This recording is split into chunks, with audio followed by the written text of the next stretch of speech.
React இன்டர்வியூவில் கண்டிப்பாக இந்த கொஷினை கேட்குறதுக்கான சான்சஸ் நிறையவே இருக்குது.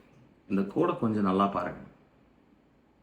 பார்த்த உடனே கரெக்டாக தான் இருக்கும், ஏன்னா அது எல்லா நேம்ஸையுமே கரெக்டாக டிஸ்பிளே பண்ணும்.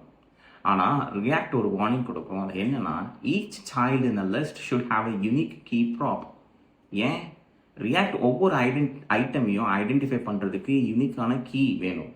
அது கொடுக்கலாம் அப்படின்னா அது அன்னெசரி ரீரெண்டர்ஸை க்ரியேட் பண்ணிவிடும். இல்லை அப்படின்னா அது எந்த ஐட்டமை அப்டேட் பண்ணுதுங்கிறது அதுக்கு தெரியவே தெரியாது. சில நேரத்தில் அது யூஐ பக்ஸை கூட க்ரியேட் பண்ணி விட்டுரும். ஸோ அதுக்கு சொல்யூஷன் ரொம்பவே சிம்பிள். அதுக்கு அந்த யூஐ இஷ்யூவை ரெக்டிஃபை பண்ணுறதுக்கு யூனிக் கீ ப்ராப்பை யூஸ் பண்ணாலே போதும். Something like this. ஆனால் ஒன் மோர் இம்பார்ட்டன்ட் திங், இண்டெக்ஸை எப்பயுமே யூனிக்கான கீக்கு யூஸ் பண்ணாதீங்க, கீ ப்ராப்க்கு யூஸ் பண்ணாதீங்க.